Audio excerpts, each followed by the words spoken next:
Podemos começar, gente? Bom, é um prazer e uma honra receber hoje aqui, na nossa faculdade, o professor Terrell Carver. Terrell Carver ele é americano, ele se graduou pela Universidade de Colômbia, concluiu seus estudos de doutorado em Oxford, né, e leciona na Universidade de Bristol desde 1980, salvo engano. Since 1980, you're in Bristol? Yeah, that's right. Ele é professor visitante de universidades da Ásia, da Austrália, dos Estados Unidos. É um especialista na obra de Marx e de Engels, e, em particular, tem sido um estudioso, né, do papel que Engels cumpriu na criação e desenvolvimento do marxismo, do cânone marxista, as interpretações da obra de Engels. O Terrell tem uma longa lista de publicações, artigos, livros, é coeditor de 3 séries, 3 coleções de livros atualmente, e é também coeditor de uma revista, Contemporary Political Theory. Os trabalhos dele têm sido traduzidos para diferentes línguas, né? Ontem houve, na Faculdade de Direito, o lançamento do livro mais recentemente traduzido, Marx Ontem e Hoje, né? Aqui no CEDEPLAR, né, ele virá para nos falar de leituras contemporâneas da obra de Friedrich Engels, da biografia de Friedrich Engels, né? E eu só queria acrescentar que a vinda dele a Belo Horizonte tem sido feita em regime de cooperação entre diferentes programas de pós-graduação da Universidade, um tipo de trabalho, um tipo de cooperação que eu espero que se multiplique daqui para frente, em particular os programas de pós-graduação em Direito, em Ciência Política, em Filosofia e em Economia. Esqueci algum? Não. Por último, eu queria fazer um agradecimento especial, em meu nome e em nome do Eduardo Albuquerque, ao nosso colega e aluno ao mesmo tempo, condição única, o Davi, né, que cumpriu um papel central na organização dessa visita, tem cumprido um papel central na organização dessa visita, e por isso eu queria destacar o trabalho dele. Obrigado, Davi. Thank you, Terrell. The floor is yours. Hope you enjoy the visit to Thank you very much, Hugo. It's very exciting and a real privilege to be here. This is the grand finale to my 3-day visit. Many thanks to my hosts and colleagues in economics and philosophy and political science, and I'm honored with an old friend from ABCP, your professional association, and I'm having a wonderful time, as you can tell. So, today we are talking about Engels, and I have been Engels's personal friend for quite a long time, doing a short book on Engels, which I think is in Spanish, if not Portuguese. That actually began in the late 1970s, and that little book is still in print. So I was awarded the contract from Oxford University Press as a graduate student to write this little book on Engels because it was payback for work that I did on Isaiah Berlin's little biography of Marx, because Berlin was in Oxford as I was, and the bibliography and reading needed updating. Sir Isaiah Berlin was far above updating a bibliography and not up to date anyway. So what better than an unpaid graduate student to do the work? So I'm sure you are familiar with that idea. However, it was a career break. The little book on Marx was already awarded to someone else, but the editor at Oxford University Press said, I can give you Engels. So he was a payback present for me. Second best junior partner. So we have been personal friends. for that reason for quite a long time. Fast forwarding to 2020, that is the 200th anniversary of his birth. So there were commemorations and celebrations in many locations, including his hometown, now called Wuppertal. You may know that Wuppertal is the valley of the river Wupper. It's a tributary of the Rhine. It is next door to Neanderthal, which is famous as the valley of the Neander, but for the precursor of Homo sapiens. So maybe, well, we are all descended from Neanderthal. So that is a local connection. It's not a part of Germany that many people visit. So I will talk about that. There are friends and colleagues at the Bergische Universität Wuppertal who put on a big conference in March 2020. And that was the last thing that happened in the world before COVID cut everything off. So the celebrations have continued from his birthplace to a town on the south coast of England. So I will mention that at the end. That was in 2023 because we're catching up from the COVID lockdown. So we're spending a long time with Engels, and that's quite important because he has been underestimated and undervalued in many ways. He wrote his own biography and reception as a junior partner and second fiddle. But we don't have to believe everything people say about themselves, do we?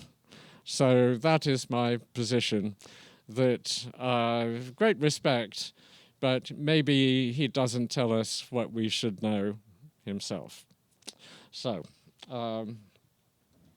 I'm particularly fond of this 20th century fictional painting. It's an image of this painting because it's a very rare depiction of Marx and Engels together. It's very rare because our friend Engels is standing up and telling Marx what to think. So I do not know the artist and the occasion or what book Engels is pointing to, but he's clearly and uniquely here an authority telling Marx things. So that's a particularly good image with which to start. So we can start at the beginning with the very young Engels, and that's the first image we have of him. And for me, that's a much more important image to keep in mind than the greybeard image of him late in life. So keep him in mind because he is the major figure in my understanding of him and his career, and he's the one I am friends with. Okay, not so much the grey-beard old man. So on the left we have his high school, known in Germany as Gymnasium. It's still there in his hometown, but he was not remembered there for many years. In fact, he was a black sheep, we say, from the community. He did not live there after his very early years, he was a disgrace to the family and community because of his communism and socialism, and particularly because of his atheism and disrespect for religion. So he made sure to get out of town as much as possible and not to get himself and his family into too much trouble. So we will spend some time with that aspect of his career, but it's the atheism and the rejection of religion as a truth and as a political doctrine, which it was at the time. It was the main thing through which the states and kingdoms of the German lands legitimized themselves. So church and state were the same thing and supported each other.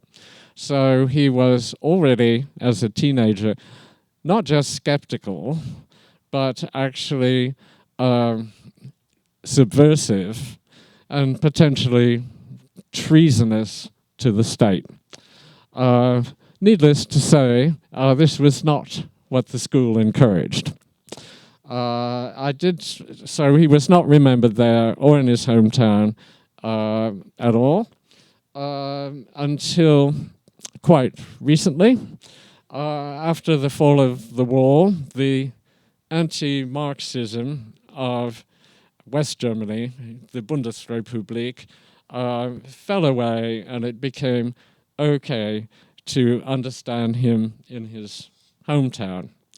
And I spoke to someone who went to the same high school in the same building in the 1960s or 70s, who said not a word about him. So he may seem famous to us, but it's important to realize that he was not remembered, or if so, only negatively and in reaction for political reasons.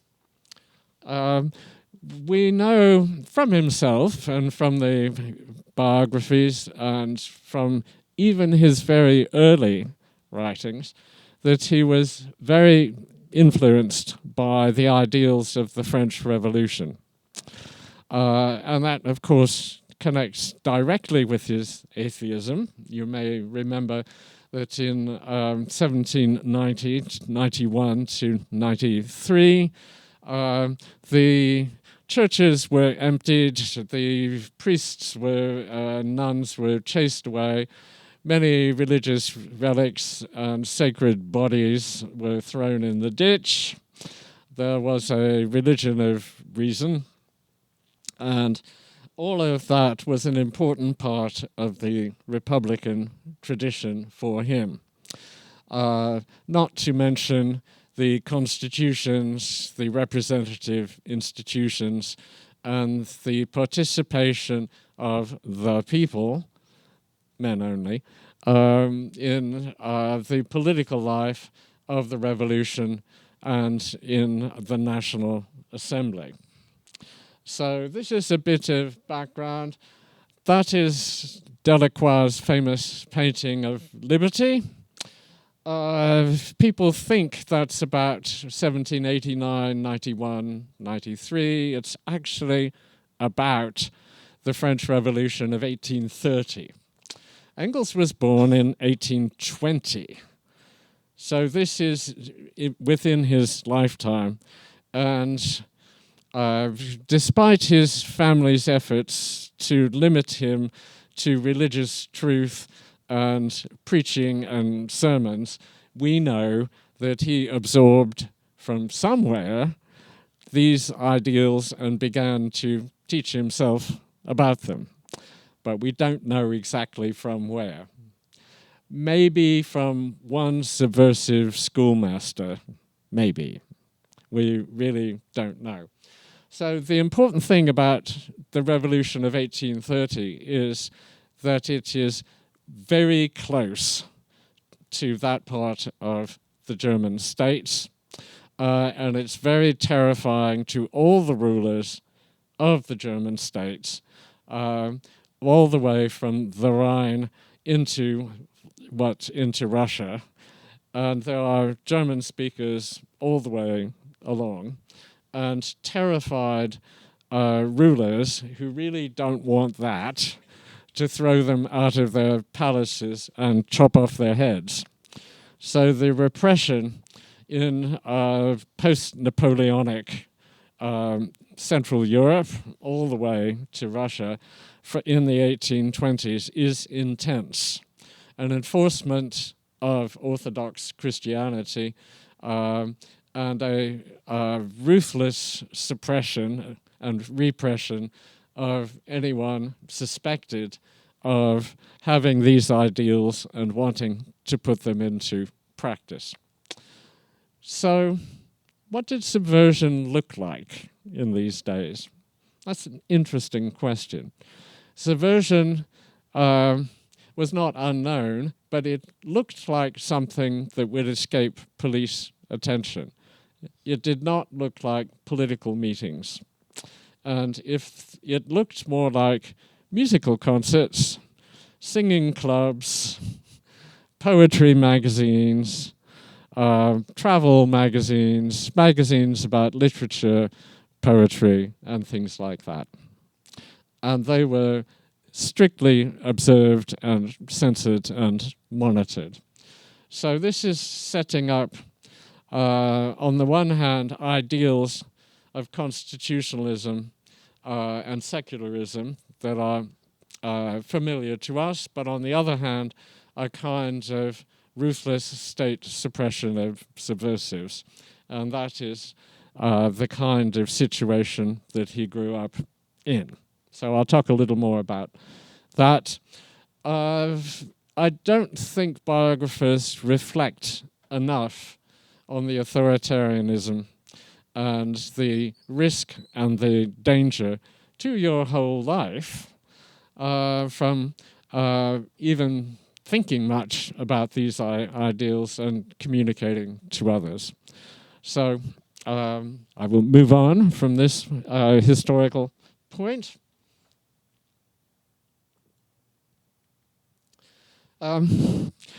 Engels came from a commercial, manufacturing, industrial family. This is quite unusual in the German states of the day. There was very little industry. It was isolated. It was not valued by rulers.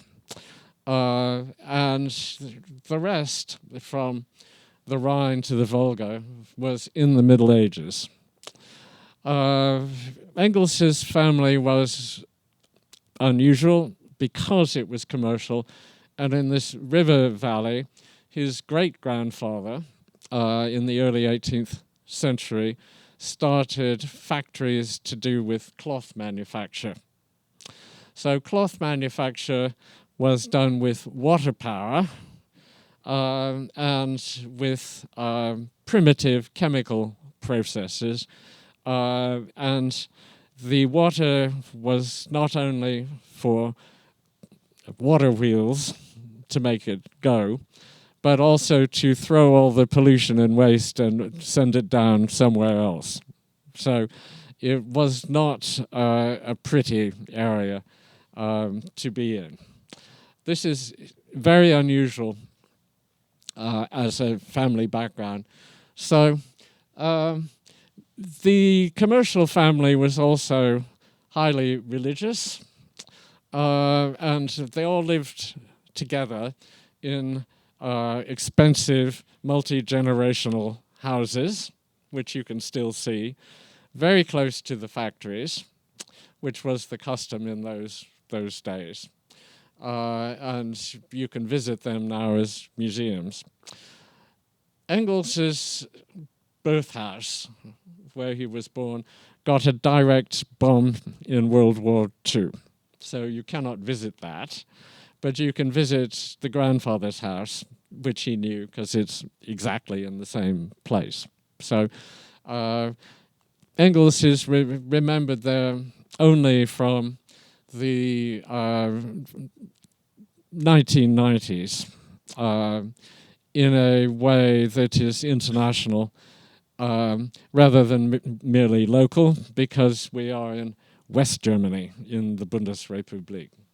So in the West German days, this was an industrial museum, not a museum of Engels.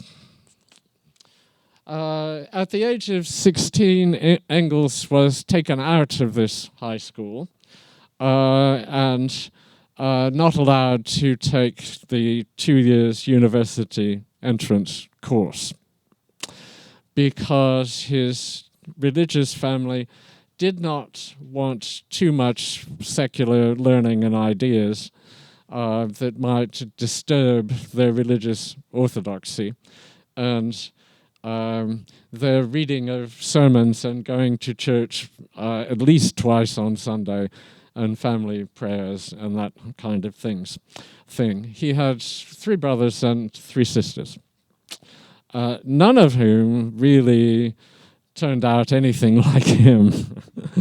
So whatever you think about Freudian psychology, I don't think it explains very well his ideas, his career, what we know from an early day he was actually trying to do. So, unusually, and this is really the point of the talk, we have a very large amount of archived material about Engels when he's young, almost 10 years, until the time that he famously, many years, it's only famous many years later, until the time he met Marx and teamed up. So we all know about that. But we actually have 10 years of local family correspondence archive.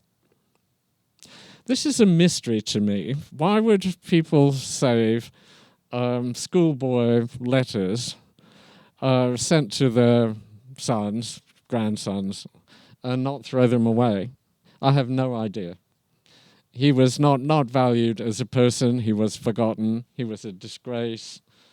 Why did people save these things? I have no idea. But we have a very large amount of material.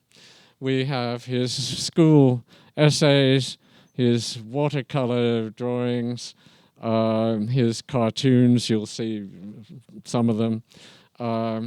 We have poems, we have plays, we have all kinds of materials from the school days.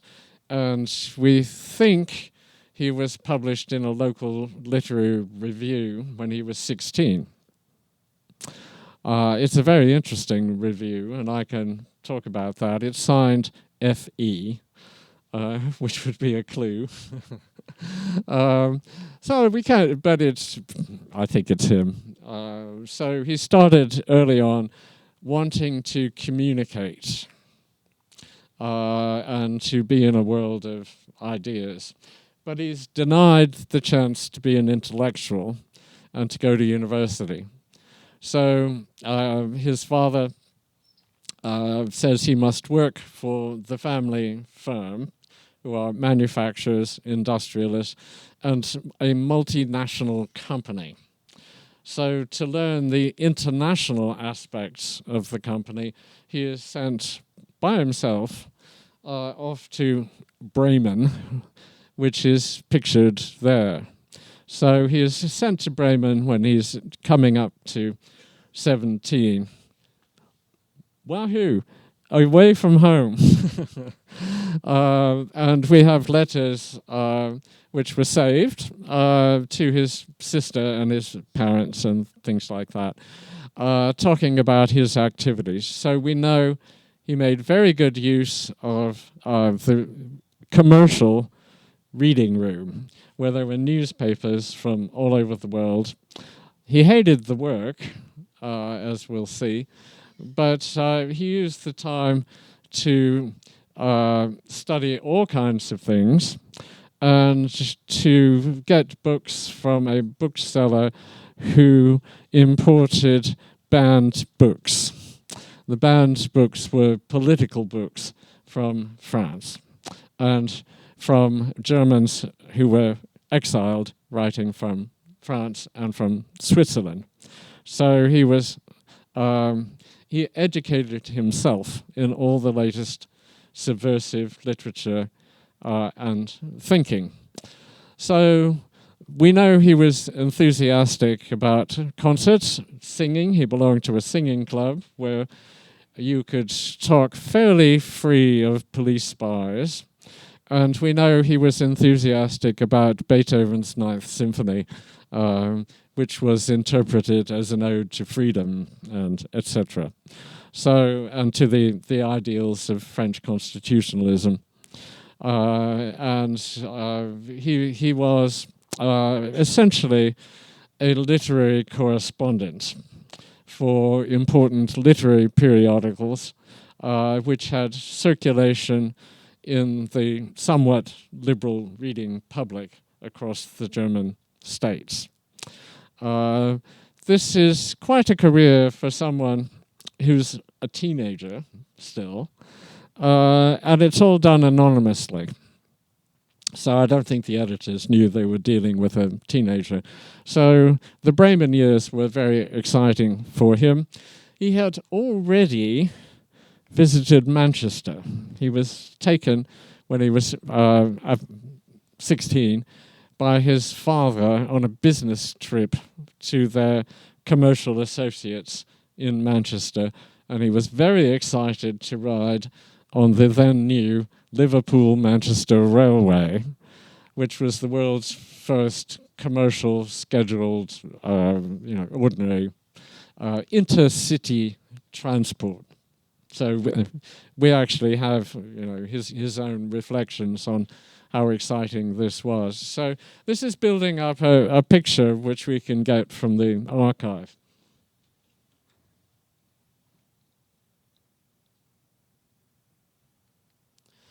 So he had a good time in Bremen. This is a collection of some of his caricatures and cartoons. But you notice, there's an early locomotive there. He was also, rather surprisingly, aware of women's liberation and what we would now call feminist politics, which is really interesting. He doesn't write about it during this period because almost nobody wrote about it or discussed it, because everything in public life was limited to and controlled by men. So this little cartoon is actually labeled Liberation of Women. It's not in itself very respectful. But on the other hand, maybe he is making a satire out of what he heard others say. We don't know. And so, he was quite gifted as a cartoonist. That is, of course, himself up there at work. So we know that he liked a long lunch hour, and they all drank beer in the office. And he liked to smoke, and they had hammocks to relax in. So his job really was to copy out correspondence and take it to the post. So he had plenty of time to occupy himself reading literary magazines and the books that I mentioned. So this is a recent book that's done about him. It's in German only at the moment. It's done by archivists from the area. The first one, Eberhard Illner, is the former archivist of the city of Düsseldorf, which is a very short drive from this area. And the book you can see there is a picture book. This is actually very valuable and it's valuable because we get a visual understanding of the kind of world that he lived in and what goes on in his imagination. So in the book there are scenes of there are paintings of scenes of industrialization elsewhere, particularly in Britain. There are engineers' drawings and factory designs and all kinds of things from the 1780s onwards that he was interested in. And all of that was, of course, in existence in the early 19th century, but not very much in his hometown. There's a particular connection here in that one of the pictures in the book is a picture that we know that he went to see because he writes about it. So this is not just scholarly making things up. We actually know that he saw at least one of these pictures and that he was interested in in representation of the industrialization that would be circulated in and around the German states.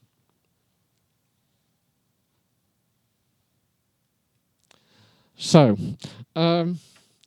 this brings us to a very undervalued work of his teenage years, written in Bremen, but actually about his hometown. So that is an indication of what his hometown, then two towns called Elberfeld and Barmen, looked like. You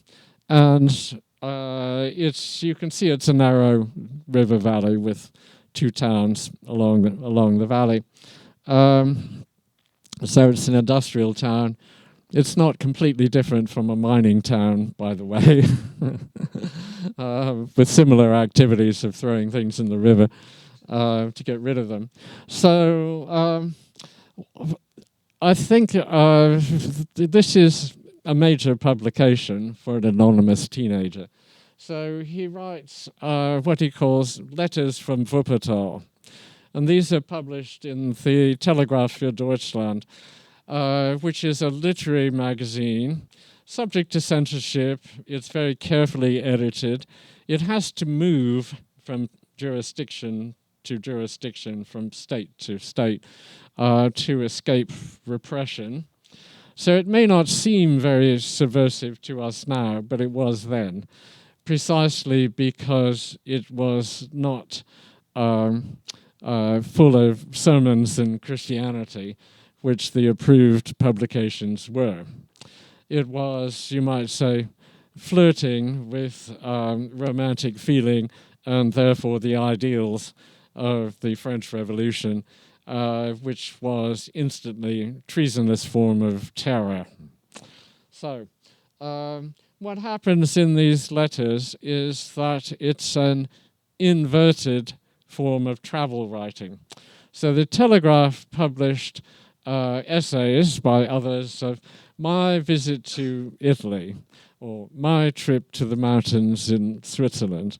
Well, this is my trip to Wuppertal. These river valleys you may not have heard of, and so it's a kind of tourist guide.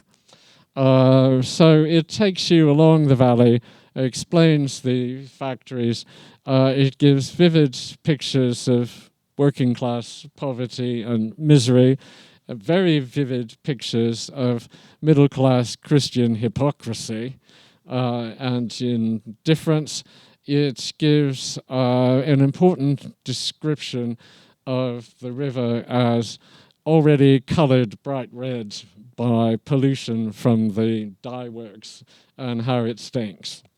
So by the time you finish this tourist guide, you will definitely not want to go there because it's such a terrible place. So it's very interesting that it got published. Maybe the editors didn't really read it. I don't know, but it's very clever. The cleverness is in the kind of conversational travel writing guidebook mode, and you can still follow it through the town because most of it is still there, much updated in the 1930s and 1940s, and now deindustrialized, but it's still there. You can follow the whole thing. So I particularly like putting images up of what things were like, when they actually happened. And that's an example of what you can find. So continuing that theme, what happens next? Within the family firm called Ehrmann und Engels, young Friedrich is posted at about 18 or so to Manchester.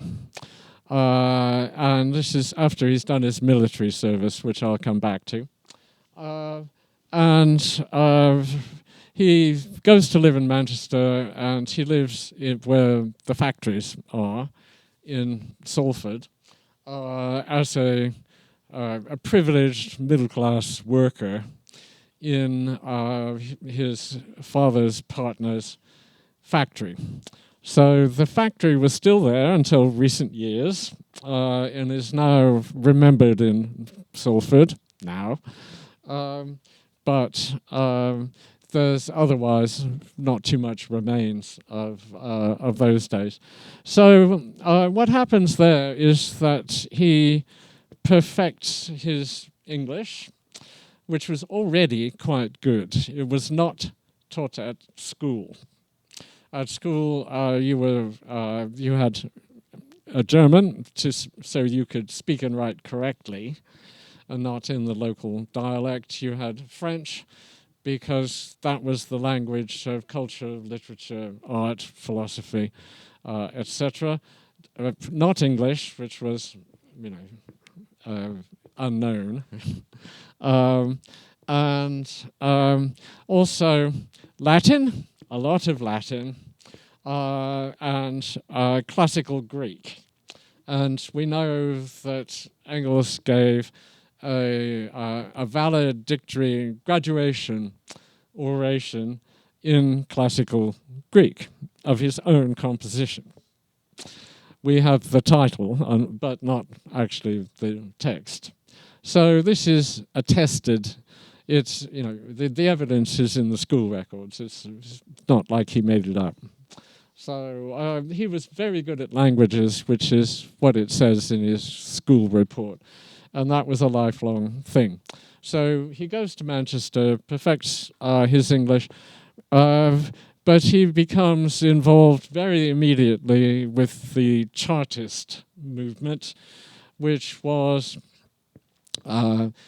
two things. It was a movement to reform the British Parliament and to have a written constitution, which we still do not have, and to secure greater representation of working class people, men, in the House of Commons of the time.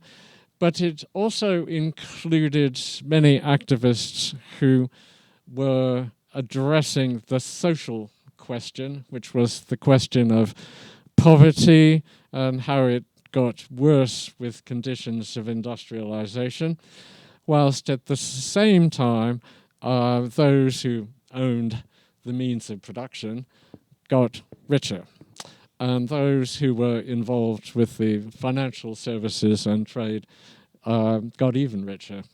So we know that Chartists tried to be a peaceful group, advocating further representations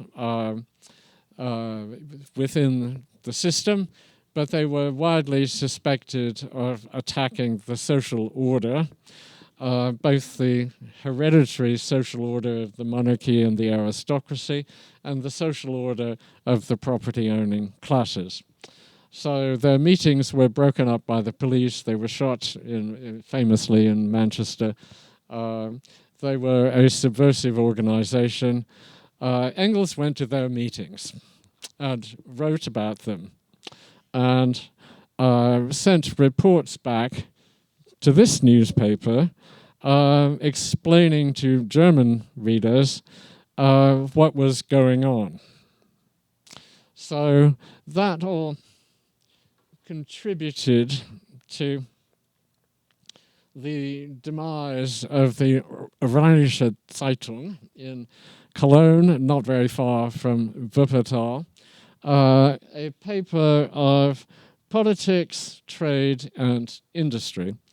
All of those things were subversive and rejected by the regimes of the time, remarkably, since they were really only interested in taxing peasants and collecting rents and getting contributions to the church, some of which were taxes anyway. So politics, trade, and industry was not really how they wanted their community to develop. They didn't really want it to develop at all,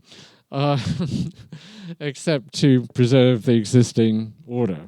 So that's the kind of situation that this newspaper was determined by local businessmen to subvert, and they wanted more say in their community and more liberal laws about trade and lower taxes, of course, and things like that.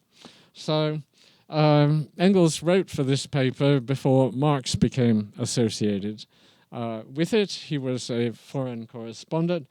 He also did the same thing in reverse in the best-known Chartist liberal papers back in England, and he wrote about conditions in the German state and was a foreign correspondent for the New Moral World, which was a really famous one.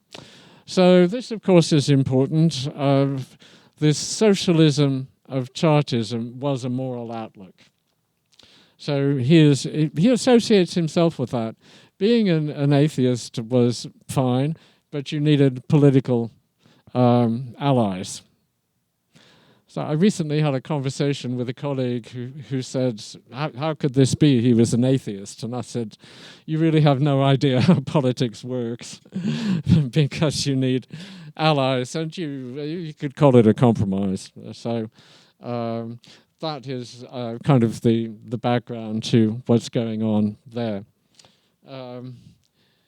Marx only becomes editor of this paper and only publishes in it after Engels, and everyone knew it was going to be closed down. Closed down through an international incident, as it were. Rumors reached the Tsar in Russia that there were subversives in the Rhineland. How far is it from the Rhineland to St. Petersburg? Quite a long way. And the message came back to the royal court of Prussia and to the king. You should close that down and get rid of these people. So this is telling you something about the fear of subversive ideas, but also the extent to which they could be communicated across quite a long distance. So that's a prelude to Engels's lifelong career as a journalist with an international reputation, because in those days, even if you published in a local newspaper, other newspapers through the mail service picked up stories and reproduced them. And you got a readership all the way to Russia, where there were lots of German-speaking readers, for instance, and Russians who could read German. So it's something that in the last 30 or 40 years, the Marx Engels Gesamtausgabe project has been brilliant at, which is going through lots of local newspaper archives and finding out how these stories circulated even from this very early date. So we're already in a particular milieu of journalistic activism and political writing.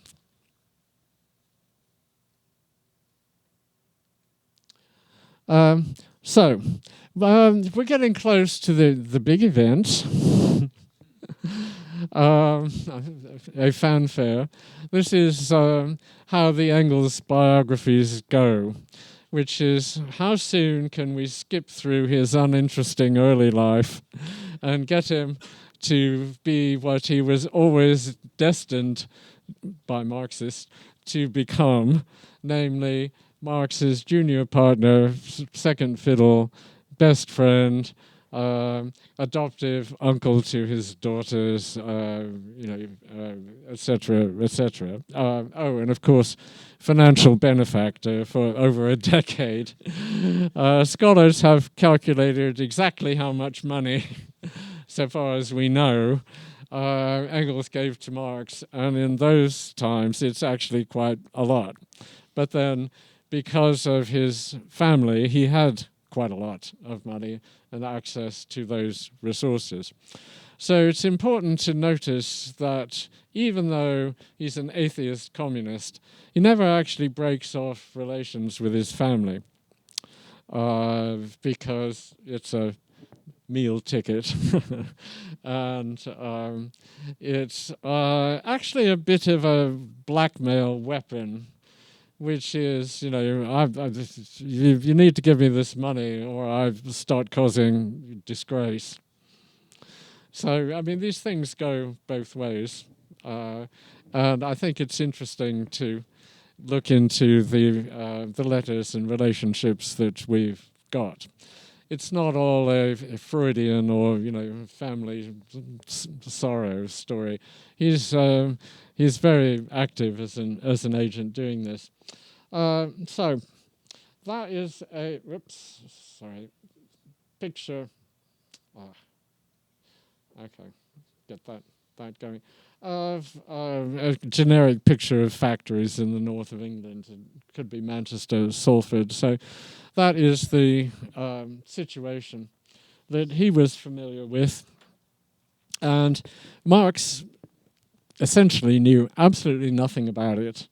And only became curious, so far as he tells us, when he visited the offices of that newspaper.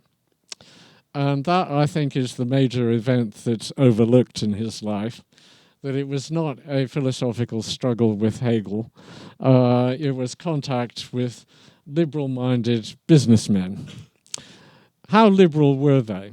Well, they're not all as liberal as each other. They may look quite conservative to us, but in the context, they were subversive liberals and their newspaper was closed down. They were subversive because they were in trade and industry to start with, which was not an aristocratic activity and not something the church sponsored. And they were subversive because they wanted a say in politics, which was essentially forbidden. So that's the kind of milieu where these businessmen were. We know their names. We know a little bit about them. We know absolutely nothing about the conversations in the office, for the very good reason that they didn't write things down because the police would collect them and they'd be closed down even sooner. So it's speculation, but Marx himself says that is the important moment in my life. And that's when he gets interested in what we would call economic interests. And those are, that interest is borne out in two of his very first articles, one about the dispossession of the peasants so that the state can sell off the land to large landowners and make money. And the other one is about poverty in Marx's own area, which was a wine-growing, grape-growing area. So Marx becomes involved with the social question, agricultural and industrial, through contacts in that newspaper's offices, and also with the correspondence they had with other newspapers which were going at the time. So Marx helped write critical attacks on more conservative newspapers, and that was essentially what he did. So I put Manchester up there because when Engels and Marx finally get together, it's over these material interests. So if we consider their first two meetings in 1842, nothing seems to have happened. Marx is not mentioned in Engels's correspondence, and Engels, what we have in the materials, there's nothing about either. We know about the newspaper, and Marx was there, and we know Engels says he visited the newspaper, but that's it. It's only remembered 40 years later as an important meeting when a magic moment doesn't quite happen. Engels says later, Marx received me rather coldly. Well, it might be true, might not. But anyway, it's 40 years on. When they finally do get together in 1844, the situation is different, but Marx still does not really know anything about that. He's interested in that kind of thing, but he hasn't seen it. Marx hasn't actually been anywhere except Bonn and Berlin. That's it.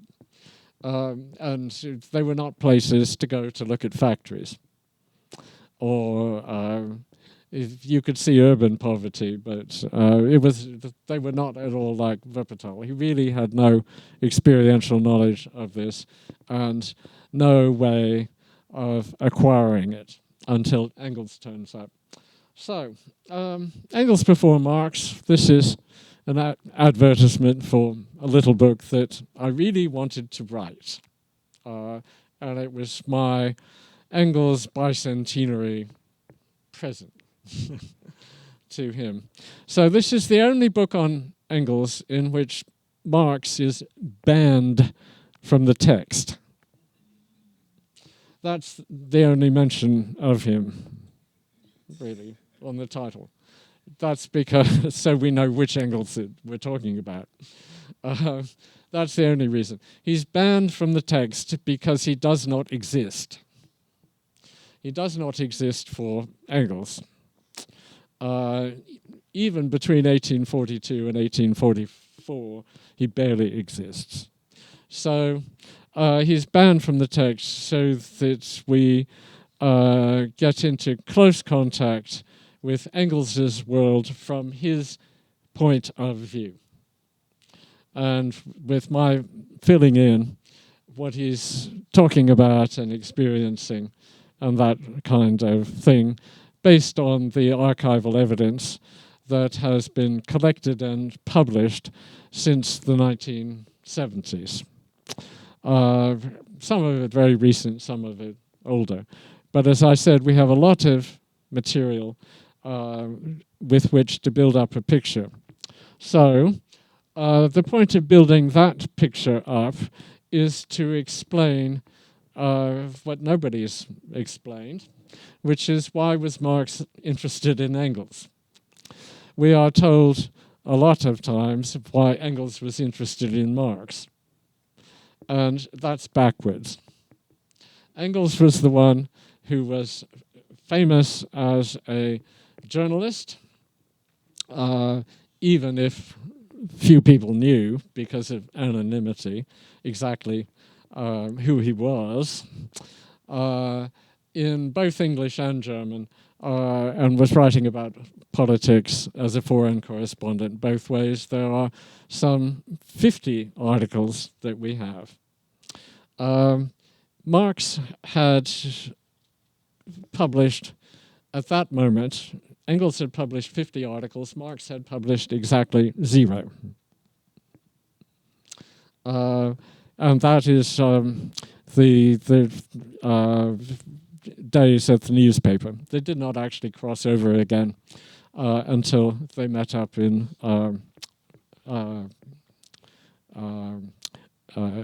Brussels. So the point about that book was to try to recover this material, but not tell a teleological story of how Engels became the best friend of the already famous Marx. It's completely the other way around. And we know why they got on so well. That was because Marx had read Engels's outlines of a critique of political economy. So essentially the Rheinische Zeitung collective moved themselves to Paris and then to Brussels, because they got deported, to continue their publicity activities for progressive thinking of the time. And the project was this book, or a kind of edited volume, that was actually published, you can see, in Paris in 1844. It's important to note that it's edited by Arnold Ruger and Marx in that order. And if you look at most collections of the work of the period, it's reversed because Marx became more famous. So I think, again, it's important to look at what was really going on. So we have this volume. You can find it in rare book collections. It's never been republished. So the other contributors are all erased. It's even hard to find the table of contents, and that's because Marx and Engels, many years later, became famous. They wrote 2 articles each in it, and those are now very widely read. But they were not widely read until many, many years later. In fact, the turn of the 20th century. So that's why this is a rare book. But Engels sent his manuscript in because he wanted to be part of the group. He sent it from Manchester, Outlines of a Critique of Political Economy. And we know that Marx instantly made notes saying, this is it. This is what I want to learn about. And he sketches out the rest of his life. So it's rather an undervalued document, I think, because he's electrified by reading this manuscript that's published there. And he realizes that he can learn about this from Engels, from reading the manuscript, which was, of course, in German, and then getting on board with this guy who clearly knew his stuff about what was going on in England, and he knew his stuff about political economy, Smith and Ricardo and the people that he draws on to explain political economy. There was no one that Marx could read in German on that subject in that kind of way. He began at some point to read Adam Smith in French, probably after receiving this. But Engels was clearly a valuable resource as a person. So that meeting is an important one for Marx because Engels turns up. The other article there is called The Condition of England and is an early version of The Condition of the Working Class in England, which is also of great interest to Marx because as I said, he's never been anywhere. So what happens after this is that Engels goes home to write the book, and then meets up again with Marx, and Engels takes Marx to Manchester in 1845 in the summer. And we're planning a conference to commemorate the anniversary of this great trip to Manchester with various people in the Manchester area who are interested in Engels now as a local hero. Unfortunately, all his residences have been demolished, all of them, so you can't visit much. But you can go to the People's History Museum, which does remember him, and the library where they went is still there and in much the same sort of condition that it was. So we're organizing that.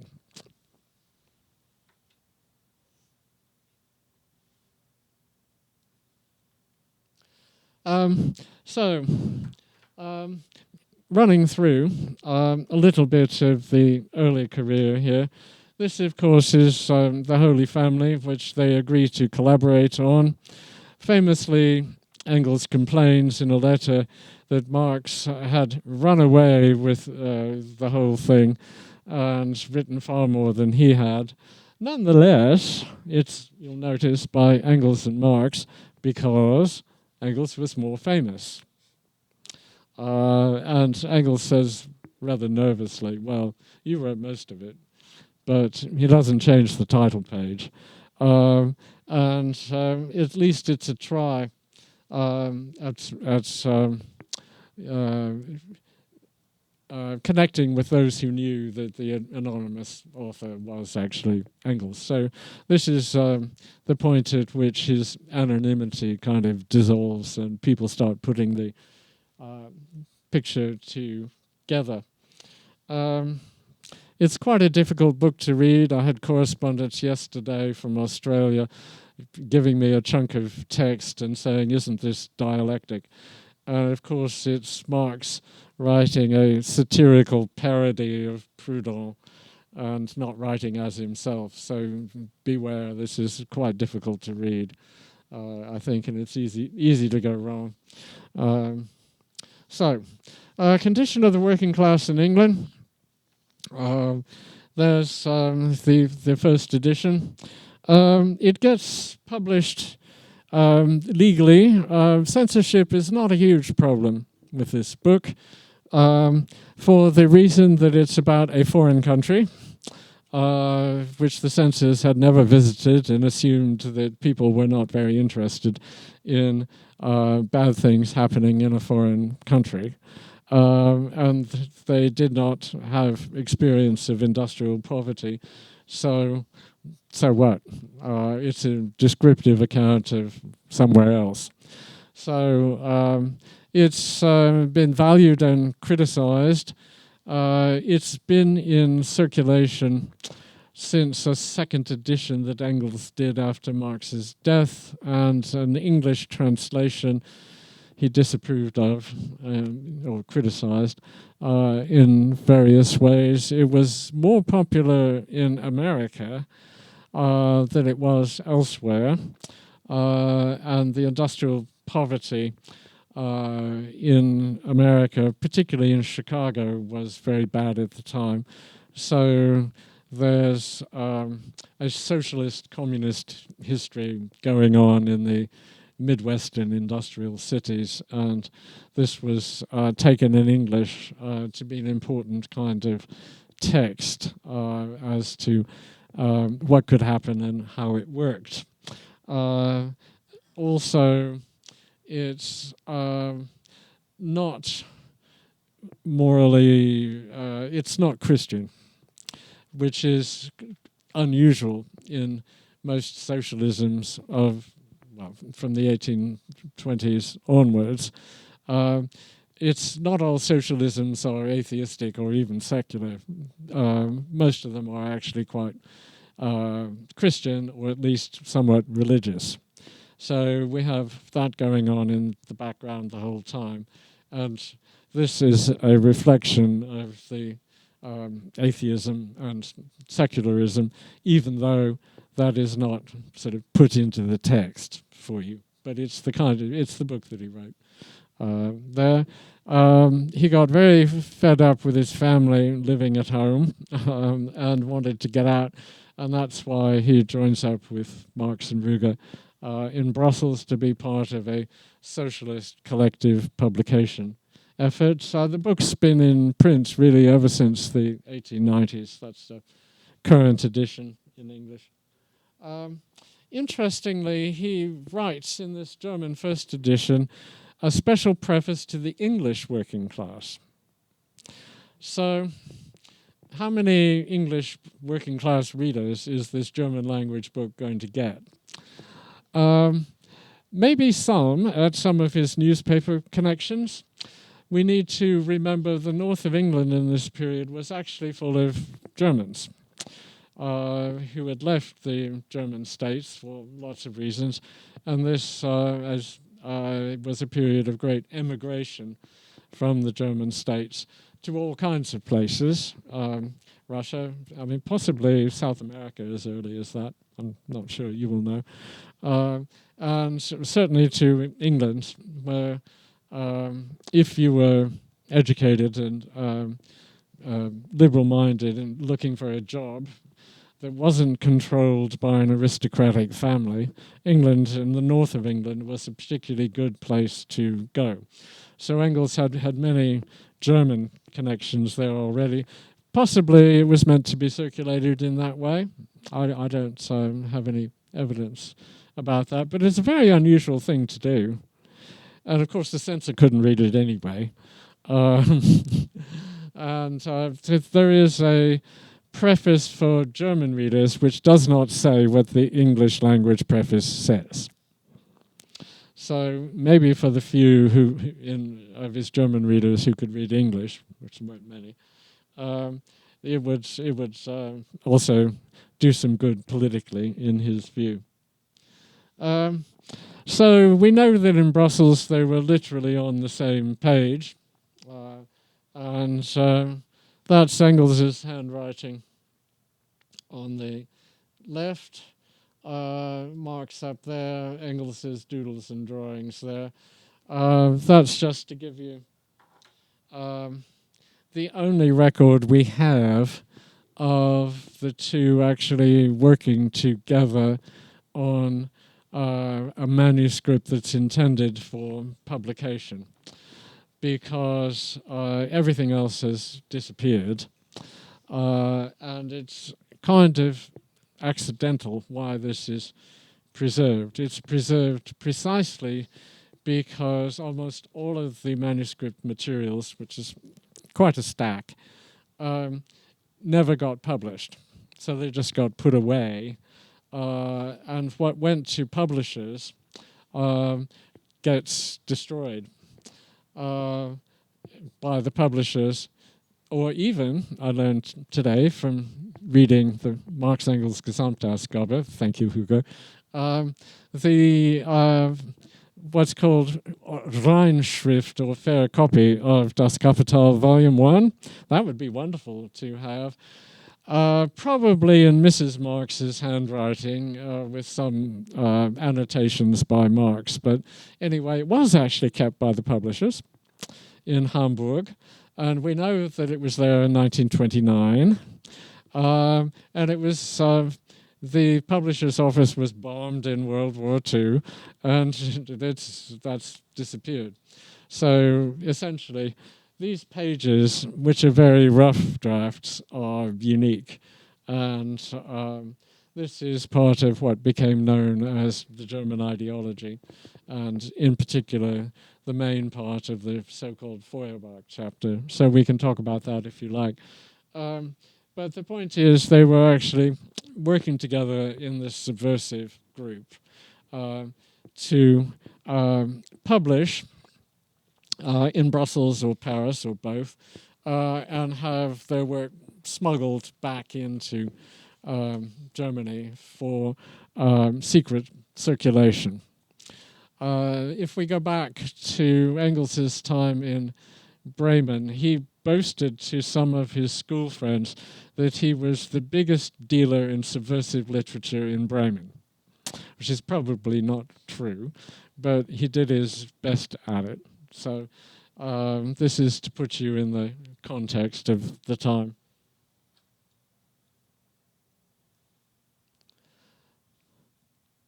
So that's the study, which gets the interpretive bonus out of those manuscripts, which is you can see each one in their own handwriting, making changes, one word to another, insertions, debating, making jokes, using bad language. This is not the draft of a book that could be published.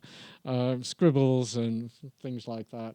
So I put that up in case you're interested. And this is, many of the ideas are actually quite important. So saying it wasn't a book that, there's no title there in the manuscripts, and it doesn't really have a chapter about Feuerbach at all. Isn't to say that there isn't interesting material there. And the bonus is you can see the vocabulary changing. So it sounds a very dull scholarly activity.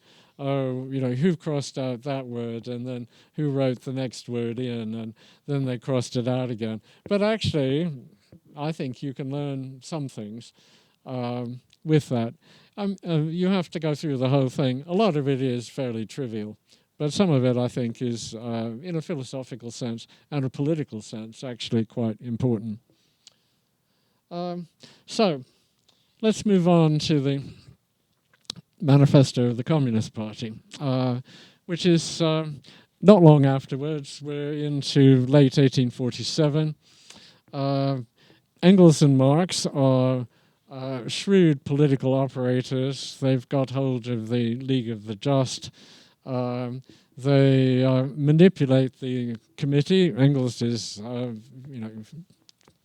triumphant. We've got control of this organization, such as it was.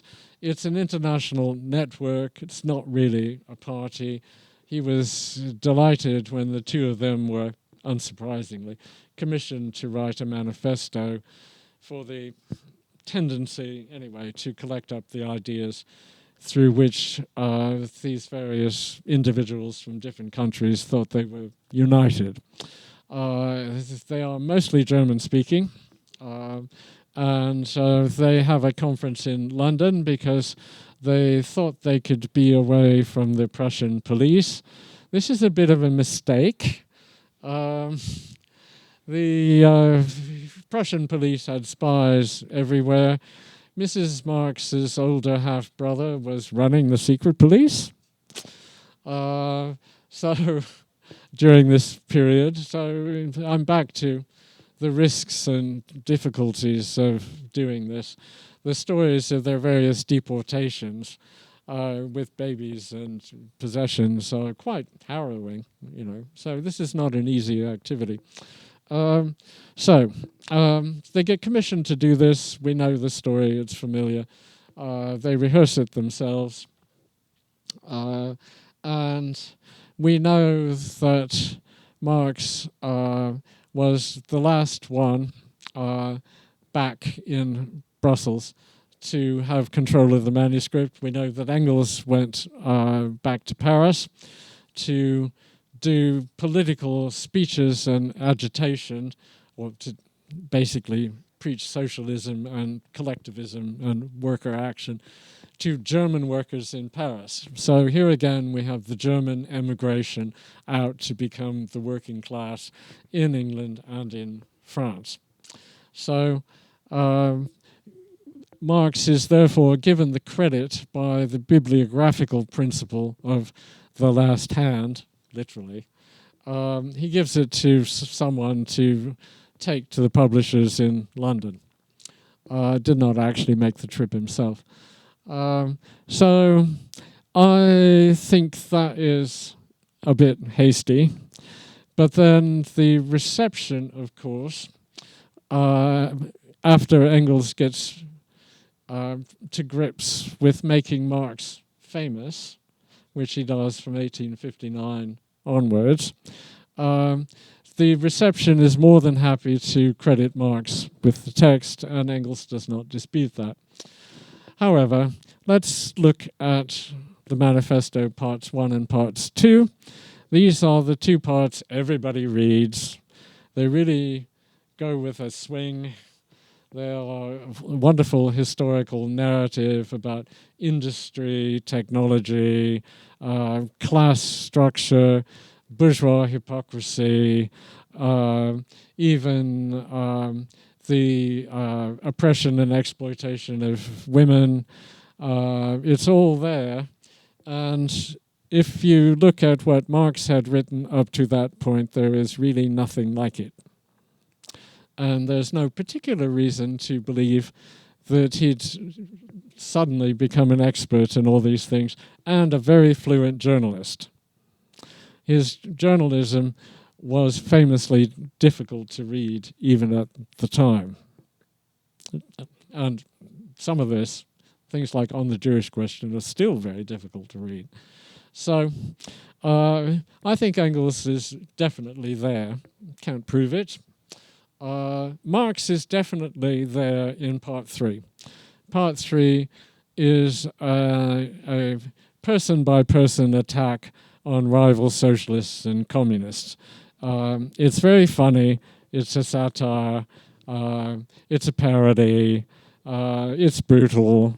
It's ruthless. So that's clearly Marx. Engels could do that. We know that. But I think that's really Marx. It's his style.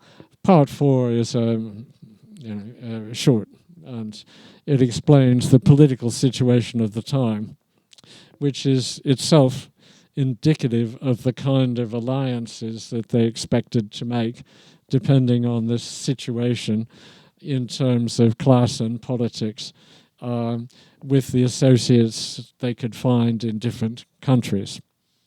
So it's internationally focused, but it's very much a German speaking kind of project. So I think there are missing materials here. Either that, or in about 18 months, Marx did a really wonderful job of becoming Engels, if you see what I mean. In other words, he learned how to be Engels and write like Engels and think like Engels. This is not impossible, but I think it's more likely that a lot of the drafting was done by Engels because he'd already made 2 preliminary drafts. But they're not as good as part 1 and part 2. So I think we have missing materials here. That's my conjecture. Put it that way. But I think he should get more credit for what is a really brilliant text. So that's another 20th century sort of evocation of the two of them working together and being pals. And I think that's not necessarily untrue. Who's holding the pen? Marx is holding the pen. Yeah, and Engels is telling him, what to write. Somebody else is in the background, Mrs. Marx. Even if he's holding the pen, nobody could read it. So I think, thank you. There's always quite a lot going on in these things that you don't actually look at. This is classic method of reading the silences and filling in what is plausible and known from other sources. So, where are we? Unexpectedly, the revolution breaks out in Paris, and this is, of course, great news. Marx and Engels go back to Cologne. They revive their newspaper. They don't have to face the censorship. This is very well documented. They become activist journalists. Marx even makes a public speech. he was famously not very good as a speaker, but anyway, he's recorded as making a public speech. Engels went back to his hometown to preach revolution and socialism, communism, to the horror of his family. And I think this is an undervalued document. This is the poster version of the Communist Manifesto. The actual document printed in London was not signed. It was anonymous.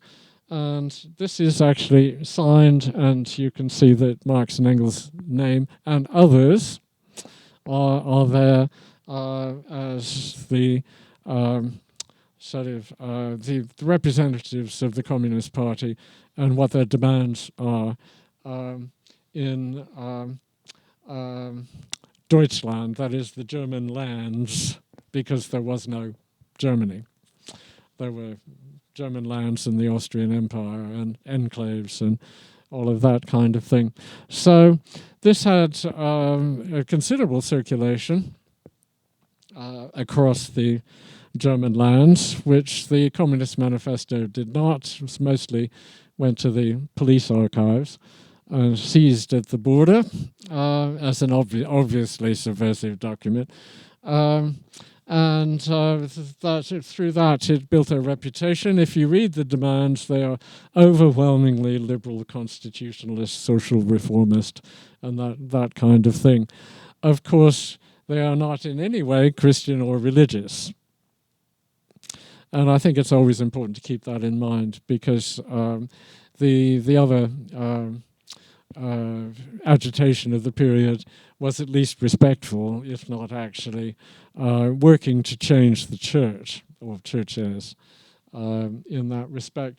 So that's Engels more or less at the time, coming back to the first images. That's a book that I did about their intellectual relationship. A lot of people liked the cover. The cover is reproduced. I was annoyed. They were really on different bicycles going different directions. And of course, Marx is in front and Engels is behind. This is just so... What can I say? So what's going on in that book is something that relates to the politics, the left-wing Marxist socialist politics of the 1970s and early 1980s. I think the book's 1983, where a very orthodox Engels, supposedly Engels-driven understanding of Marxism was enforced. And they were not allowed to disagree because they had the perfect partnership. So in strictly intellectual, historical terms, I wanted to look carefully at each writer's texts, each writer's ideas, see in each where they were similar and where they were different. So the dominant narrative of the time was that they completely agreed, or if apparently not, their ideas were supplementary or complementary to each other. The common practice at the time was to quote from one to the other indifferently to the authorship and the context. And so I set that as an investigative project. And it actually aligns a number of texts where you can see how Engels's ideas have been picked up through the famous texts, and how Marxism became to be Marxism, written through that kind of reception. But the first page of the book says this is not about their political partnership, which is ignored by many readers who say, very recently, but you didn't like Engels then. Why do you like him now?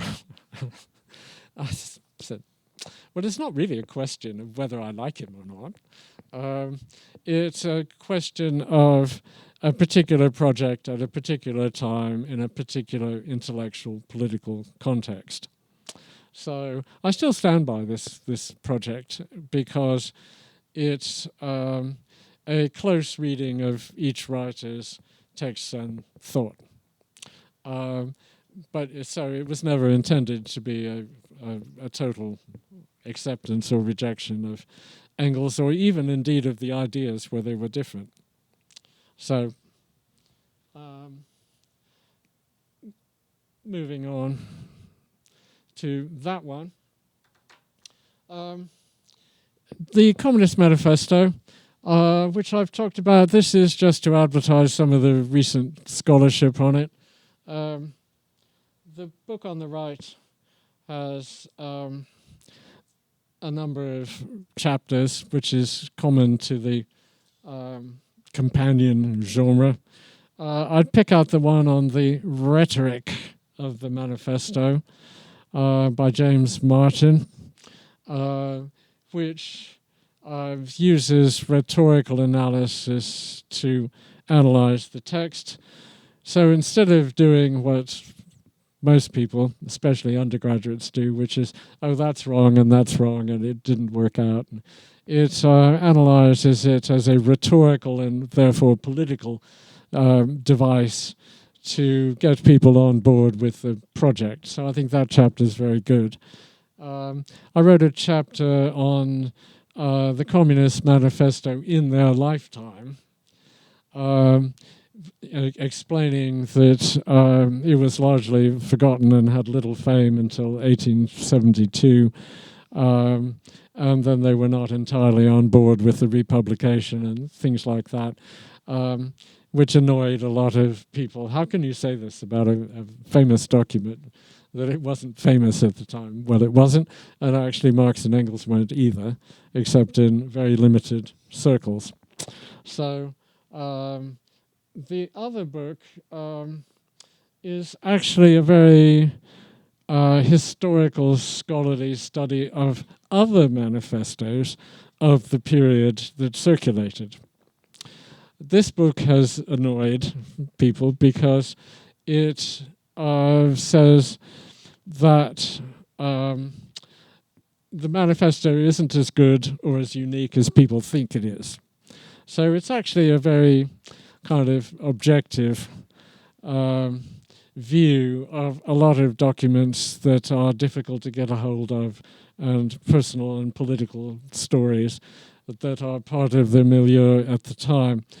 So in general, the more you get involved with all the people and their works that have been erased and marginalized, the less wonderful and unique Marx and Engels actually look. And that's just bound to happen because they were not just famous figures walking through life at that time. The reception colors most narratives. They are obviously the important people in the room. Well, they weren't. Not to the others, and they didn't think themselves necessarily that they actually were anyway. So this is, we get the reception, the movie version. And Engels is, of course, the good-looking one. And I think this plays into racist stereotypes, but anyway, we don't go there at the moment. And it's in some ways good, this movie. It's on YouTube, I think, because everyone speaks German and French indifferently, because that's what they did in real life, because of the Rhineland background and French being the language of culture and education. The movie actually opens with, I think, the right thing. It opens with the dispossession of the peasantry by the Prussian army from lands where they traditionally had rights to pick up firewood, which is, of course, the subject of one of Marx's very first articles for the Rheinische Zeitung. I thought, great, this movie, I think they put it there to open with swords and violence and blood and all that kind of thing.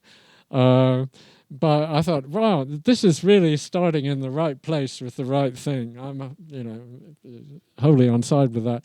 The movie goes wrong, I think, in various places after that. But they're quite good on the newspaper office. At least you get to see it. And that kind of dialogue is good. It's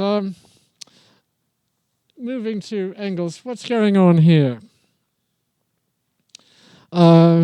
In the movie, that is Mary Burns, who Engels relates, and we know from correspondence and memoir, was his girlfriend, companion, mistress, one assumes, in Manchester, and was Irish working class, could not read or write much, and was his guide to the working class communities, largely Irish, and so he could see, hear, smell, and experience the poverty and suffering for himself.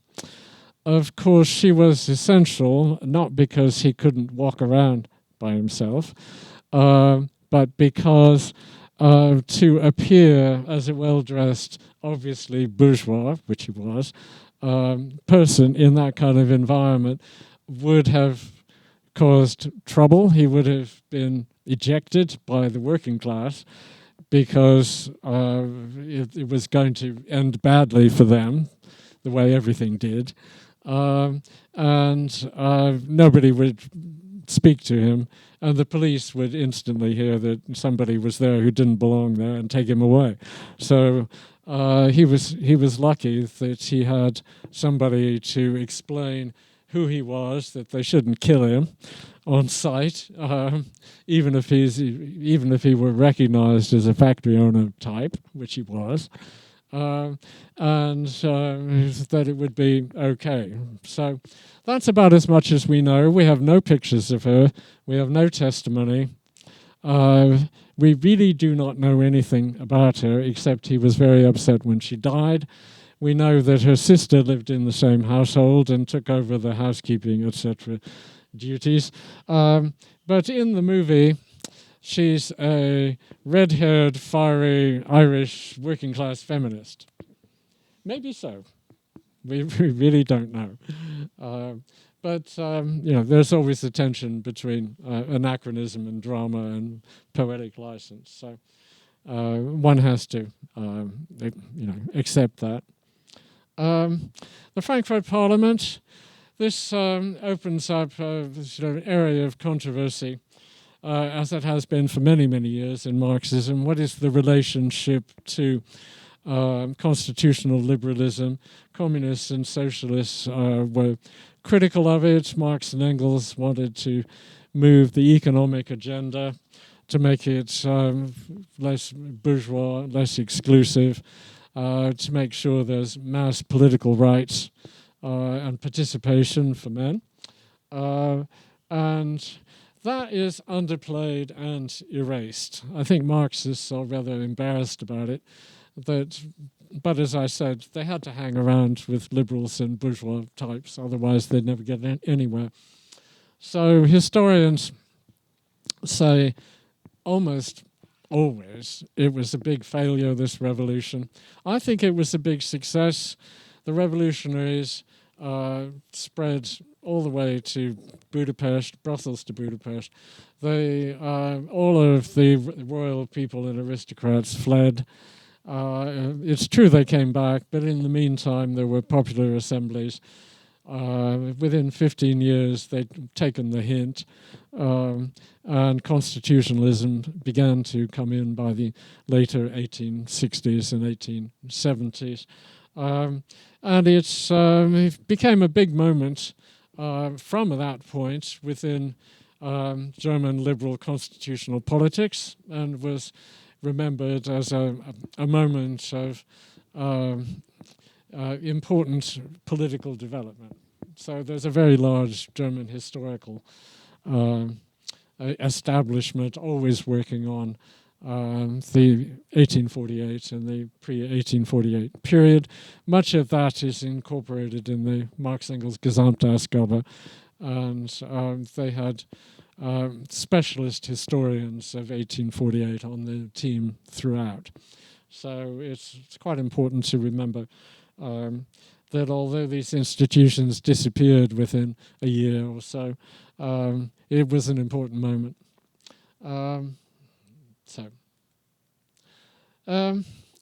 Let's move on through the 1860s. I put this up just to alert you to a very good article, I think very recent in political theory. You can see the author and you've got the reference there. Engels was well known to be interested in military matters, and he wrote this whilst living in Manchester for a kind of local militia magazine about the history of the rifle. So it's more interesting than it sounds, and it's quite a clue to his intellect. So on the one hand, he sees rifles as and weaponry, guns, as an industrial technology. And he's interested in the history of this particular technology. It could have been spinning machines, could have been locomotives. Actually, it's guns. So it's more than interesting he chooses this. The other interesting point is that he applies a Darwinian theory of natural, except artificial, selection to the development of technology that's tempered by contextual points that he makes. So he regards this technological change within weaponry as an evolutionary process of variation and selection according to the kind of thing that militaries want to do. But better than that, he relates that story to the kind of fighting or the use of the weaponry by different sorts of soldiers within the militaries or militias of the time, and says that actually old-fashioned technology often worked better than newer forms of technology to do the kind of job they were doing. Meanwhile, of course, and this is actually a very Darwinian story, that variation and natural selection don't result in a sort of continuous line of progress with other forms going immediately extinct. They live on because they have certain sorts of niches within the ecology. So we have lots of examples of that, and Darwin knew all about that. So it's a very sophisticated use of a Darwinian framework, which was popular at the time as a scientific set of concepts. And he says, moreover, right at the end, it's quite important that individual soldiers, no matter how far down in the ranks, know the technology and the history of the weaponry that they've got. So it's actually quite democratizing.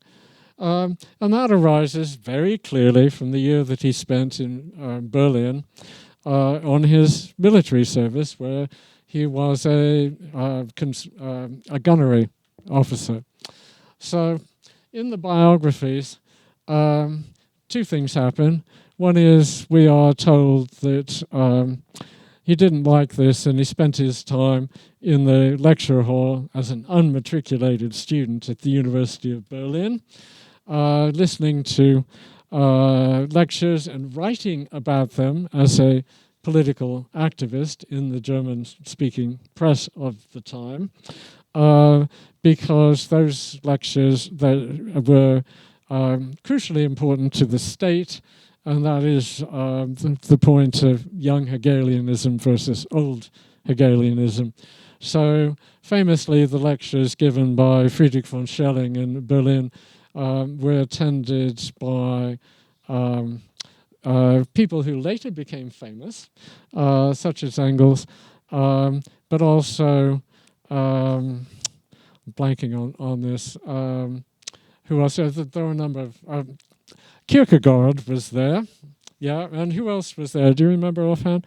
I don't. I mean, possibly Bakunin. Anyway, there were a number of people who became famous, sitting in this lecture hall. And in those days, they had no security outside to keep passers-by from going in. If you were nicely dressed and the right sort of person, you could go and sit along with everybody else. And he finally got to university, which is, but as a journalist, writing, very interesting accounts of this. The other thing that happens is we're told this is the origin of his lifelong interest in the military, and we're fast forwarded to the letters and articles he wrote much later on about military tactics, and he's involved in the international politics of European wars, and is a commentator and something of a historian on this. But the rifle article has been neglected, and I think my colleague Matt Schaefer very interestingly brings this out as an intellectual piece that's worth reading for the very sophisticated use of a Darwinian methodology. So here we have, keep not very good with this, a view of Berlin at the time. So even after a lot of bombing, there's still some things recognizable there. That particular square is gone, but that's actually a student commemoration for a liberal philosopher. That person is possibly him or possibly not. That's conjecture. So it's a likeness of a young man of the right age in the right sort of uniform. So we can move on closer to our own time. This is the origin of the family, private property, and the state. I think it's always important with Marx and Engels to know against whom are they writing, and rather than to see these as independent publications and pamphlets, really, that they thought up by themselves, which is mostly not the case. So this is written in response to August Bebel's Woman and Socialism, which was a banned and criminalized book. Engels was much more clever with legal publication. He did not put socialism in the title. That was obviously a bad thing to do, because the anti-socialist law applied. So, that was an obvious own goal there. Woman was in the title. That was, I think, even more controversial because there were more potential women subversives around than there were socialists. So one did not, the state did not want the patriarchal order disrupted in any way. So that book circulated really under the counter and achieved quite wide circulation, especially within the socialist community. And Engels wrote this in a sense to recover the ground respectfully for what he understood as the particularly Marx type take on this. Because this is after Marx's death. So that's why he writes the book. He's advertising his use of the of Lewis Henry Morgan, the fashionable American anthropologist, whose work is criticized now and superseded, but on the other hand, he was really the first to go into Native American communities, which were still intact, and try to understand their way of life, rather than to make Christians out of them and good citizens, or get rid of them, which was the normal practice of the time. So he was careful with the title. What's the important word in that title? Family. Nobody can be against family. Okay. Private property. How could that be, subversive? The state. Let's all think about the state. That was perfectly acceptable. Origin. So it's going to be a boring historical work, delving into prehistory.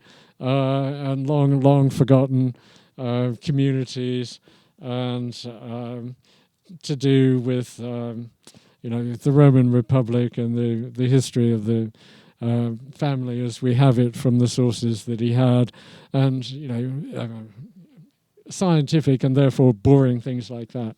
So it was nonetheless, for safety reasons, published outside the German states, but could circulate semi-subversively within it. So that's the background on that. That's about himself late in life. I put that up for the specific reason that he's become a hero as the origin of Marxist feminism in this book, or a particular, the most important source book for Marxist feminists. So what were and who are the Marxist feminists? Well, remember that feminism is a theory and practice of activism addressed to eliminating the oppression and exploitation of women. So it is a story about oppression and exploitation, and in the book, Engels identified women as the first exploited class. So this was good news if you were already into class struggle within a capitalist industrializing framework.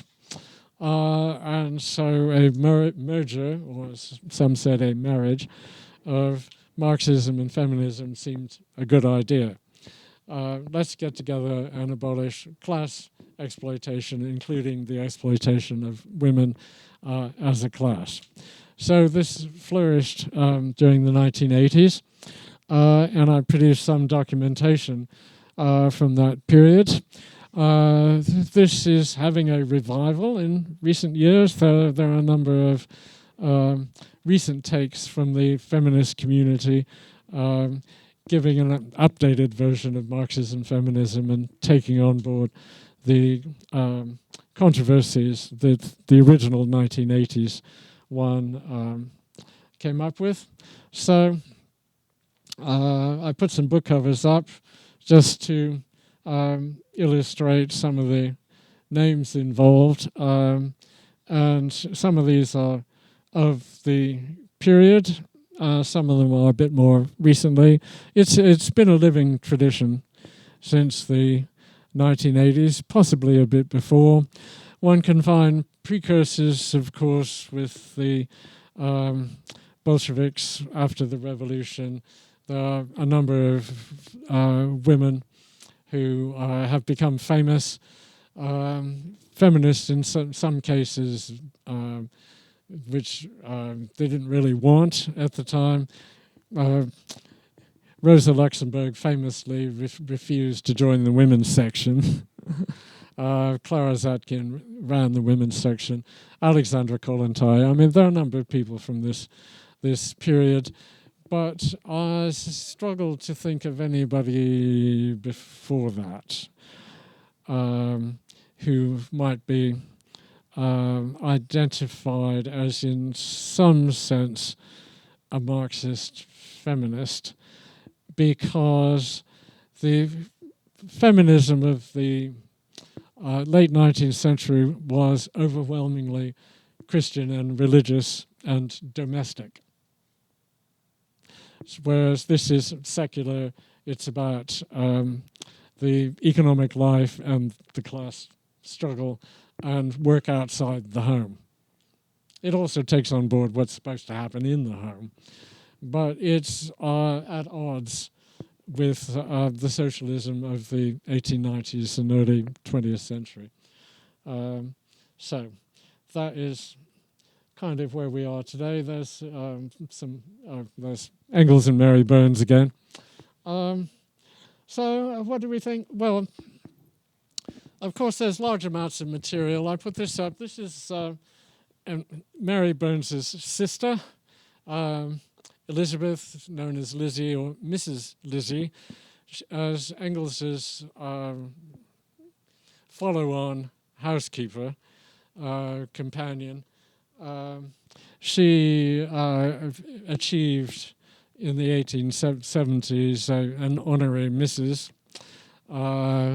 And by the time that Mr. and Mrs. Marx and Mr. and Mrs. Engels were getting on in years in their 60s, they actually went on seaside holidays together and were friends in a rather, in a formal, rather formal 19th century way.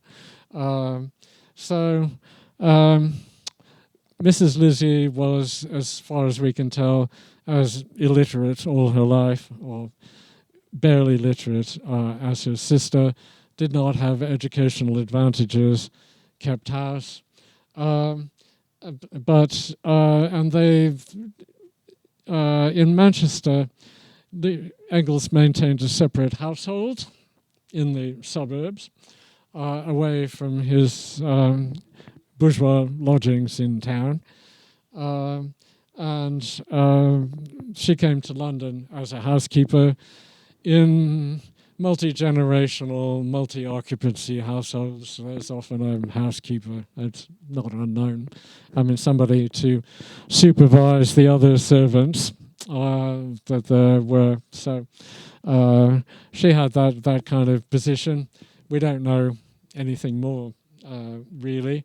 So I put this up because this relationship has been read in two ways: that it was a daring for the time, cross-class, non-sanctified, marital-type union, how subversive of patriarchal marriage. We don't know how people read it at the time because people didn't comment. It's also easily read as a common thing for bourgeois, well-off men to have second households in the suburbs with working class or lower middle class mistresses, and sometimes second families. So you can read it either way. I don't know. But I put this up because this is a novelization of what we have in the archive. It's written in the first person. So we have Mrs. Lizzie's voice telling us what is going on in the Engels household, who's coming and going. We have nothing written from Mrs. Lizzie or even recorded in terms of her voice. So it's entirely made up. I found it unreadable and embarrassing. Other people, seem to think it's pretty okay. So anyway, you can make up your own mind. Quite why she's sitting on a zebra, I have no idea with that one. But anyway, we do at least have one picture of her. So they did actually get married. This again is another not very well known or remarked on incident. They got married on her deathbed. Why would you get married on your deathbed? So that's read in two ways. One is Engels was doing the right thing by her reverted Irish Catholicism and making her an honest woman, in quotes, when she's on the way out. Or they got married then because she would not inherit anything from him or his family were he to die and she to be living. So that again speaks to 19th century values: property, inheritance, family, embarrassment. They went occasionally to the continent together, but she did not go home with him to meet his relatives. I don't know what she did instead, but that was the situation. So you can, it's not something that is easily evaluated, even though in the literature people evaluate it for you. So you can read it one way or the other. He'd made a drawing of her. He was, obviously very fond of the two. Whether that's in love or not, I don't know. But that was there's a pencil sketch. So he was very gifted at that kind of thing. Okay, we're getting this the image that I like. Just to conclude, oops, sorry.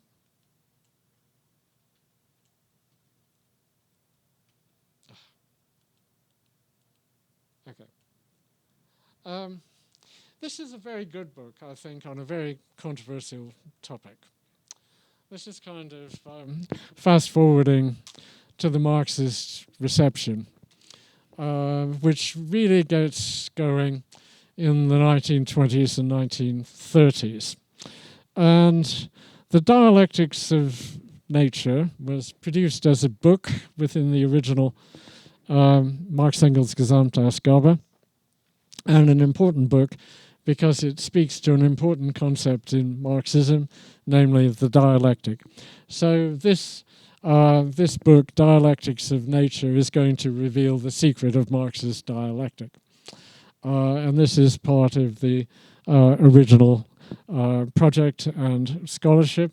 It's produced as a book. It becomes very important in the Soviet Union in the Stalin era of materialist determinism and dialectics, which famously was enforced as a scientific doctrine in the 1950s.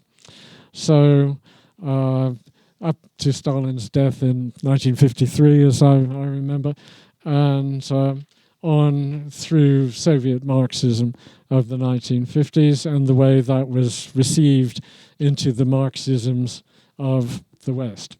So what's going on in that book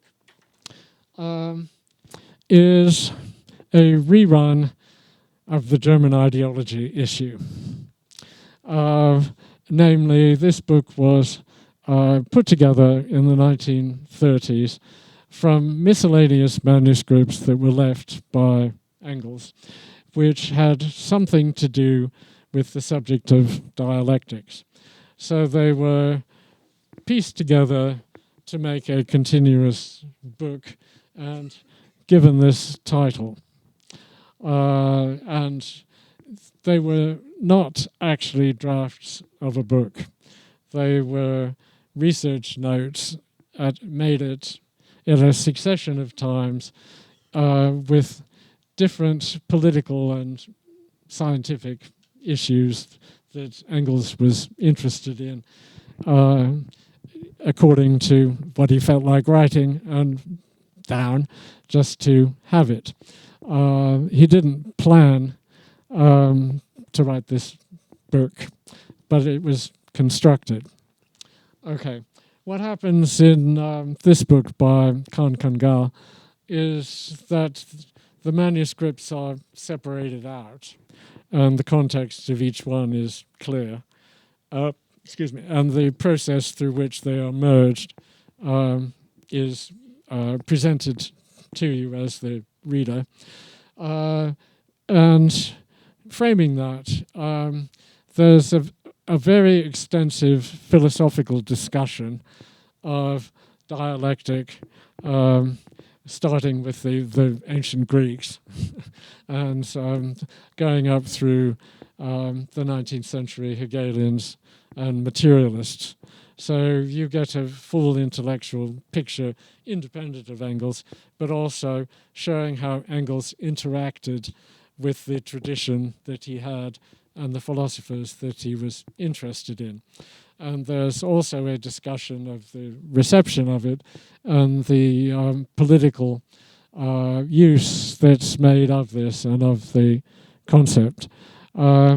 It's methodologically very objective. He does a wonderful job explaining questions and contradictions and keeping them open, because usually writers search for resolutions and consistency.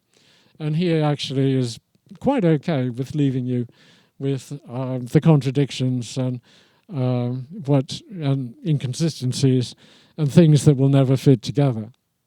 So the main argument is that there are two binaries that Engels is really interested in. One is materialism, idealism, which is quite familiar from the 1840s. The other one is metaphysics, which he explains, and dialectic. And he shows you how Engels thinks through what he's interested in with these two binaries in mind. So I think it's a very good study. And it's a good example of how this scholarship moves on.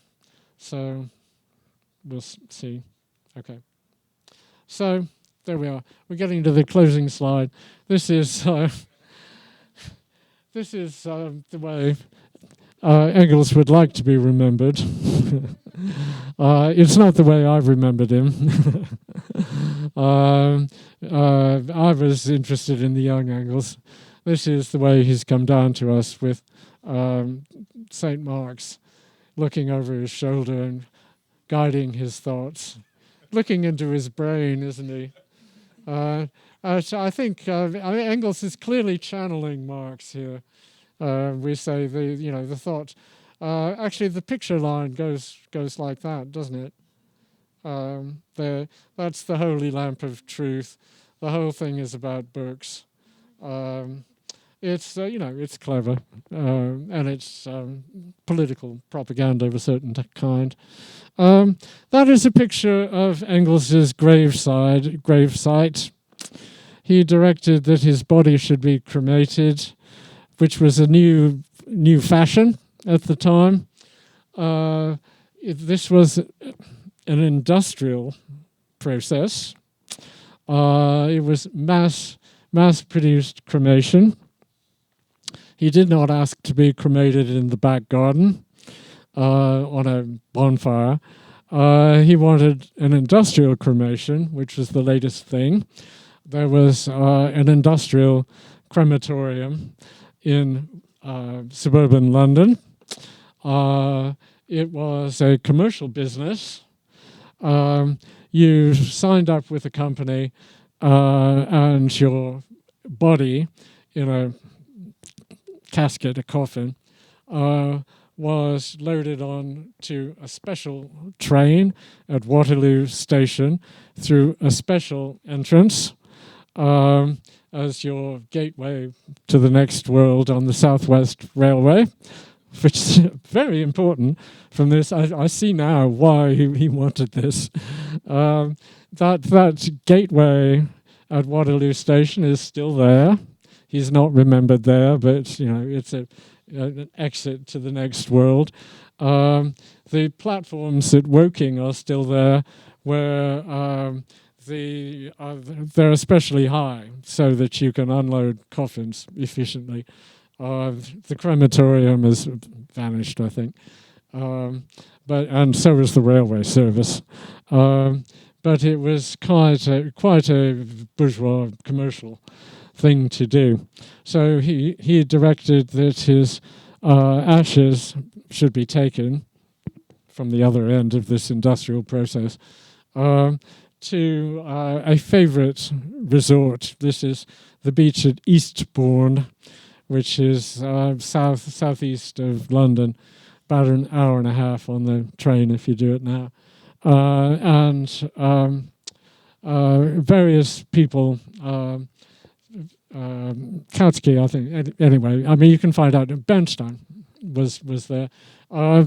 Various people from the Marxist socialist group of the time hired a rowboat, and scattered the ashes into the sea. So I leave you with this picture of the English Channel and the happy seaside. But the more pertinent thought is he erased himself. There is no monument, no grave you can visit. There are 2 houses in London that he lived in with a plaque. They're not museums. So that's what he did. Thank you very much for your attention.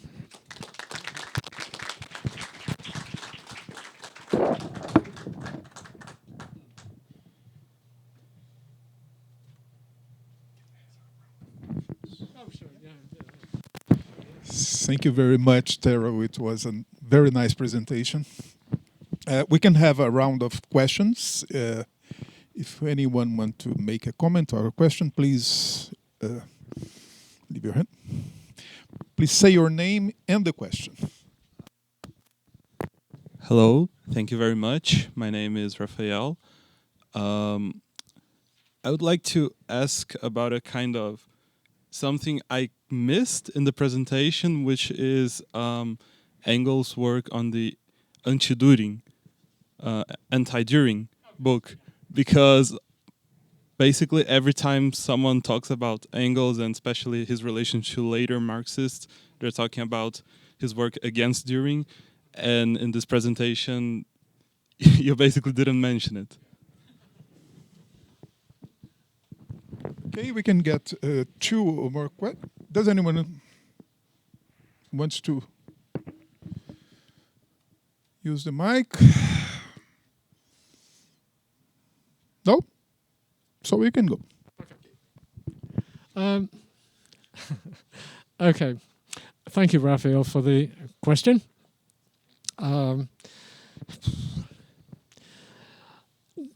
Let's consider, first of all, the normal pattern, Marx and Engels responding to others, which is a theme, and responding to others within a political movement. And that's what's going on with Eugen von Düring, who was a professor in the 1870s and had socialist sympathies and wrote journalism of his own within the socialist movement of the time. So Engels, as we've seen with Bebel, is responding and giving what he interprets to be the Marx-type answer to what Düring is saying, and thus setting everybody right. So it's part of that pattern. And the original publication is in a series of newspaper articles. So that fits the pattern also. The newspaper articles are widely read and commented on, and it is decided very soon to collect them into a pamphlet. And the pamphlet has since been misidentified as a book. It's actually a pamphlet collection of articles that are written to as a political intervention in the socialist debates of the time. So what Engels is doing there is taking the topics that Düring brings up which are political organization and the relationship of modern science to the understanding of history, and therefore civilization, and therefore the future politics of the industrial world. So that should all sound quite familiar. So Engels is doing that to use the opportunity to repeat pretty much again what he had said in his book review of Marx's little book Zur Kritik der politischen Ökonomie of 1859. So that two-part book review and Anti-Düring are essentially saying the same kind of thing in the same way. And that is the materialist interpretation of history, which Engels coined as a term invented in 1859, is the important thing there. And he therefore explains how that is Marx's view, and he maybe helped a little bit, and that if one understands that, then one can see what little good Düring had to say and what was mostly wrong and what one should think instead. So it's a fairly straightforward critique in that basis that gives you the negative, Düring is wrong, and the positive, namely it expounds the materialist interpretation of history and goes through how that should be understood in the context of the 1870s, the politics within the constitution of the new Germany, and also the materialist sciences, as they called themselves, understood in and through industrial processes. And Engels was always very good on that. So quite a lot of what we understand as modern science and philosophy of science was driven at the time through industrial technologies, with which Engels was quite familiar. Besides rifles, he was also interested in chemical processes. Remember, his family ran dye works, and he knew quite a few people in Manchester involved with industrial innovation, which was, of course, to improve productivity, to develop new products, to make other products cheaper, to undercut the consumption, undercut the competition, to make money. So it all goes back to the outlines of Critique of Political Economy. So it's actually a complete package there, and that's what's going on in Anti-Düring. So in that way, and in and of its time, it was a very important work. People still read it. I think it's important to realize it's not Marx's exact words themselves. So it's coming from his perspective, which we'd had since 1859, and we got a lot more of that perspective after Marx dies. Engels writes about 24 introductions, prefaces, republications, and all that kind of thing. So it's part of the Engels publicity machine, branding Marx from 1859 until Engels is dead in 1895. So for me, there's quite a difference between the first preface, 1878, I think is the pamphlet version, and the second preface, which is 1884, I think, after Marx is dead. And the first preface is Engels explains who he is, who Marx is, says, I'm saying what the great man Marx said, etc. The second preface is much more, Marx and I developed this outlook. It is, I am therefore authorizing myself to speak for him. We had this relationship. I'm sorry he's dead. but it creates the narrative of the intellectual partnership. And in the book I did about their intellectual relationship, I was very interested in that second preface and how that became a great truth of their agreement. So I'm not saying they agreed or disagreed. I said my whole point was you had to look and make up your own mind and look at each text on its own. So you can take your pick. I think Engels' version of materialist interpretation of history doesn't really get at what I think is important original in what Marx is saying about history, civilization, human activity, knowledge, even social class and all that kind of thing. It's not completely wrong, but I think from that period, because it's the 1870s, Engels goes rather overboard on matter in motion and physics and materialism, which is very different from the materialism of Feuerbach in the 1840s. And I think commentators and biographers don't quite appreciate that. So I'm interested, you're interested in it. I picked the Marxist feminist and the origin of the family, private property and the state. But, I could have picked anti-Düring. I haven't seen so much comment on it recently, but maybe you have. Thank you for the question. Thank you, Terrell. I think we can finish the session now. Thank you very much for your presentation. Hope you can return to our university. It was an honor for us to have you here. That's it. Thank you. Thank you for the question.